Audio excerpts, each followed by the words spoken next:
আসসালামু আলাইকুম। আজকে আমি একটা গুরুত্বপূর্ণ বিষয় নিয়ে আপনাদের সাথে একটু আলোচনা করতে যাচ্ছি।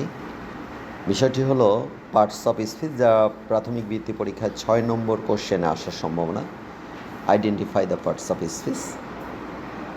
তো পার্টস অফ স্পিচ হলো ইংরেজি ব্যাকরণের সবচেয়ে মৌলিক ও গুরুত্বপূর্ণ একটি বিষয়। নিচে সহজ ভাষায় এর বিস্তারিত আলোচনা করা হলো। পার্টস অফ স্পিচ কী? বাক্যে বা সেন্টেন্সে ব্যবহৃত প্রতিটি শব্দ বা ওয়ার্ডকে তাদের কাজ অনুযায়ী আলাদা আলাদা ভাগে ভাগ করা হয়। বাক্যের অন্তর্গত প্রত্যেকটি অর্থপূর্ণ শব্দ পার্টস অফ স্পিচ। এর বাংলা অর্থ হচ্ছে পদ। যেমন Ryan eats a ripe mango. এখানে Ryan eats a ripe mango, প্রতিটি শব্দই এক একটি পার্টস অফ স্পিচ। তো ইংরেজিতে যতগুলো শব্দ আছে ইংরেজি ভাষায়, এই প্রত্যেক সকল শব্দগুলোকে ৮টি ভাগে ভাগ করা হয়েছে, অর্থাৎ পার্টস অফ স্পিচ ৮ প্রকার। ইংরেজি ভাষায় পার্টস অফ স্পিচ ৮ প্রকার, যথা নাউন বিশেষ্য, প্রোনাউন সর্বনাম, অ্যাডজেক্টিভ বিশেষণ, ভার্ব ক্রিয়া, অ্যাডভার্ব ক্রিয়া বিশেষণ, প্রিপোজিশন পদান্বয়ী অব্যয় এবং কনজাংশন সংযোজক অব্যয়, ইন্টারজেকশন।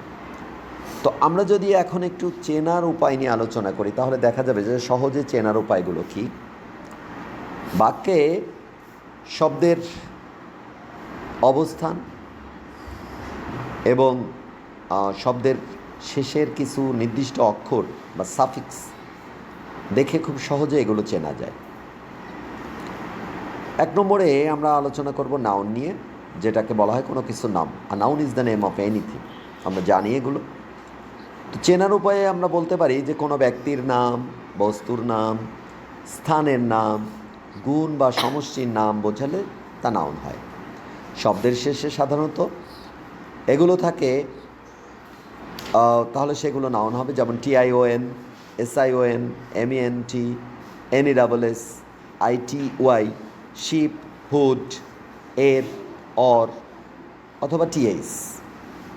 উদাহরণ হিসাবে Rahim, Dhaka, happiness, education, teacher, friendship ইত্যাদি। আমরা পরবর্তীতে যাই নাম্বার 2, প্রোনাউন। নামের পরিবর্তে বসে। প্রোনাউন সবসময় নাউনের পরিবর্তে বসে। তো আমরা এটা চেনার উপায় হিসাবে বা কতগুলো উদাহরণ যদি আমরা দিই, তাহলে নাউন বা নামের বদলে যে শব্দগুলো বসে সেগুলো হচ্ছে প্রোনাউন। উদাহরণ হিসাবে আমরা বলতে পারি I, we, you, he, she, they, it, me, us, this. 3 নম্বরে আমরা যেটা দেখতে পাচ্ছি সেটা হচ্ছে অ্যাডজেক্টিভ। এটা দোষ, গুণ, অবস্থা, সংখ্যা, পরিমাণ এগুলো নির্দেশ করে। কার? নাউন বা প্রোনাউনের।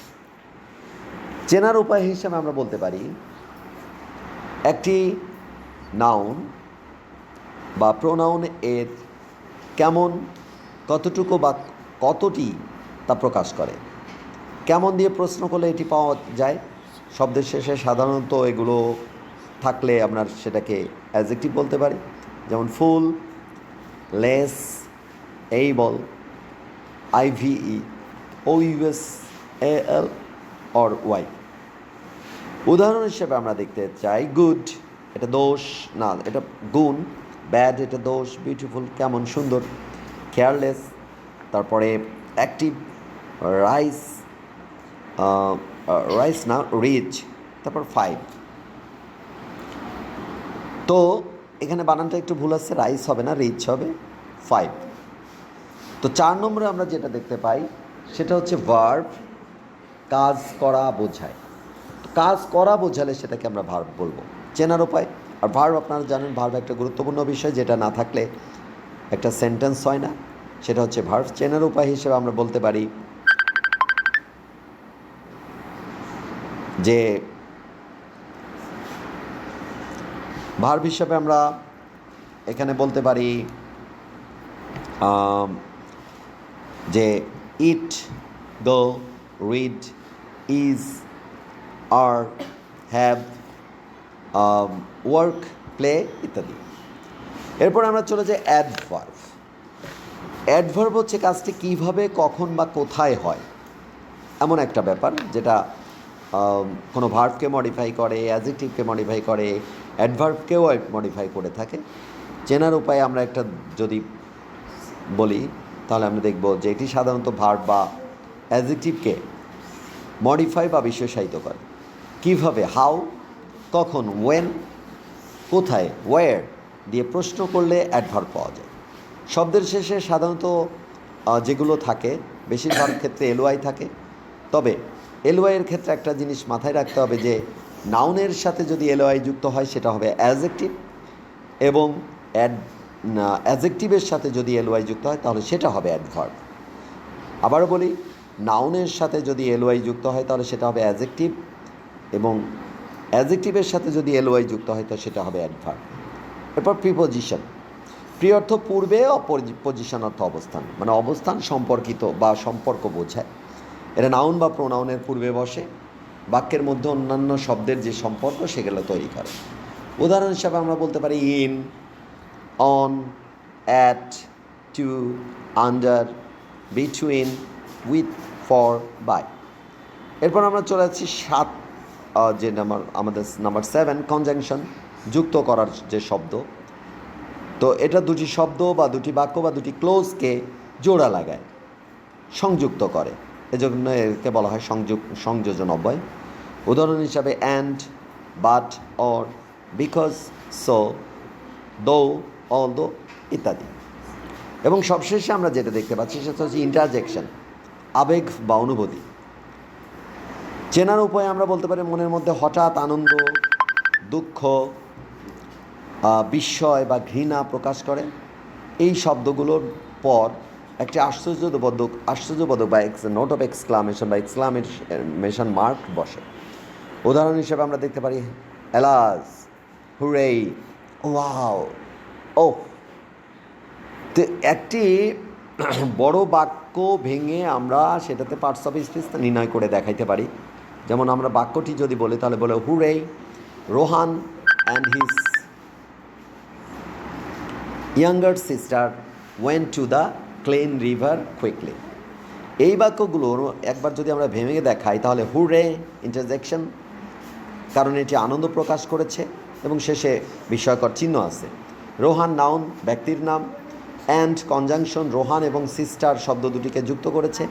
হিজ প্রোনাউন, রোহান এর নামের পরিবর্তে বসেছে। ইয়াঙ্গার অ্যাডজেক্টিভ, এটি কেমন দ্বারা প্রশ্ন করে ছোট বোঝাইছে।